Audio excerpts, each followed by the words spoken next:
After years of legal battles and weeks of protests, the Confederate monument outside the Caddo Parish Courthouse will no longer be visible to the public. Construction to cover it started today. It will not be seen again until it's moved to its new location, which will be decided by the United Daughters of the Confederacy.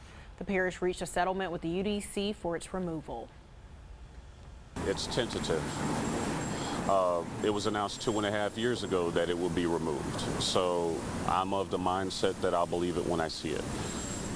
Because looking at other locations, they've been removed within several days. The parish says they do not have an exact timeline yet of when the statue will be removed. James says he plans to continue protesting until it's gone. The group 45 Days of Action brought attention to issues concerning racial injustice with several protests in Shreveport. Tonight, the organization is sharing what's ahead beyond the protest. Don't shoot! Don't shoot! A Shreveport organization led the charge to protest racial injustice in our community. When George Floyd died, that brought that sense of urgency that you cannot plan for, and 45 Days wanted to capture that. Following demonstrations and community initiatives like voter registration drives, they're now preparing for the group's next phase.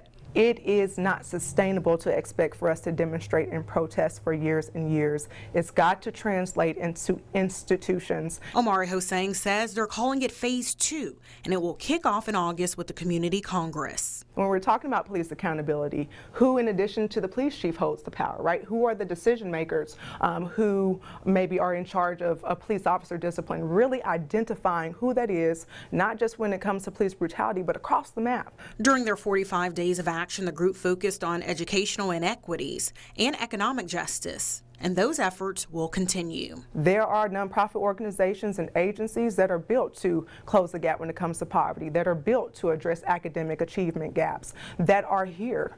Are they operating at capacity? Are they effective in our communities? Discussions to bring about change, she says, doesn't happen overnight. The Community Congress will be a virtual event on August 1st.